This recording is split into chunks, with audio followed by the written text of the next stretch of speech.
इकडे विधान परिषदेमध्ये एसटीच्या मुद्द्यावरून सरकारला विरोधकांनी घेरलं। मंत्र्यांच्या उत्तरावरती नाराजी व्यक्त करत विधान परिषदेमधून सभात्याग केला। कर्मचाऱ्यांच्या वेतनामधून कापलेली रक्कम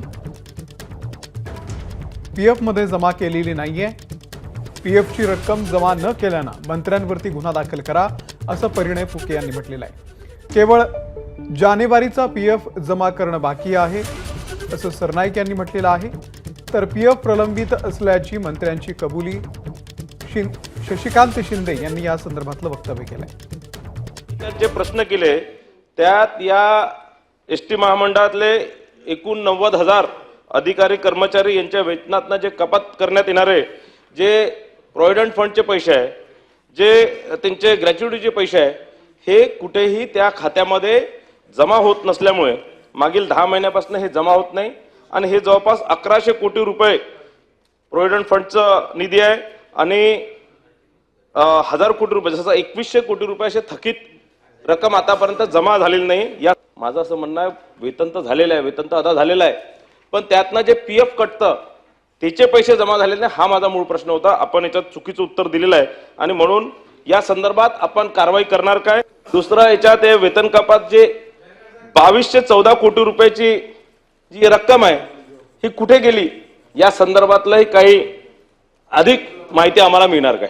मंत्री महोदय, कर्मचाऱ्यांच्या आणि अधिकाऱ्यांच्या पीएफ आणि ग्रॅज्युएटीची रक्कम भविष्य निर्वाह निधी विश्वस्त मंडळास उपदान निधी विश्वस्त मंडळ रुपये 2214.47 कोटी जानेवारी 2025 अखेर अदा करणे बाकी आहे। ही वस्तुस्थिती आम्ही नाकारत नाही आणि प्रलंबित रक्कम निधीच्या उपलब्धतेनुसार सदर विश्वस्त मंडळास एक मिनिट उत्तर पूर्ण होऊ द्या। सभापती महोदय, माझं उत्तर तर पूर्ण होऊ द्या। उत्तर पूर्ण होऊ द्या। त्यांना बोलायला संधी आहे ना।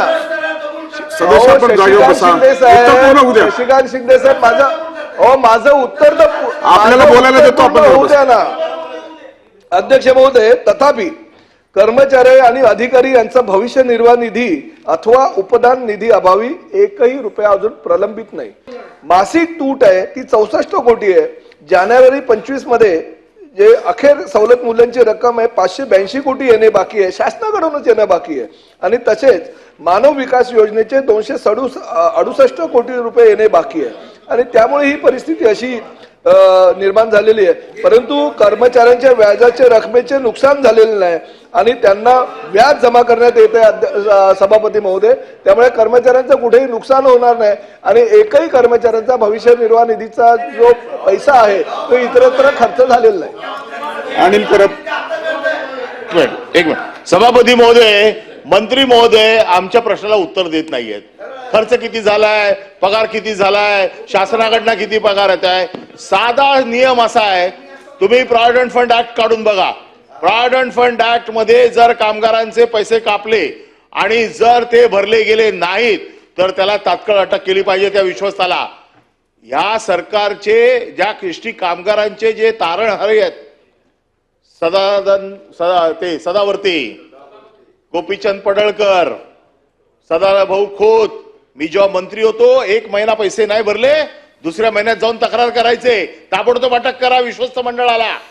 आणि आता 6 महिने त्यांची खीळ बसलेली आहे। तुम्ही जे सांगताय ना शासनाचे पैसे आले हा प्रश्न नाहीये, तुम्ही कामगारांचे पैसे कापलेत आणि कापलेले पैसे तुम्ही जर भरले नसतील तर तो फ्रॉड आहे, ती चिटिंग आहे कामगारांबरोबर। एबीपी माझा, उघडा डोळे बघा नीट।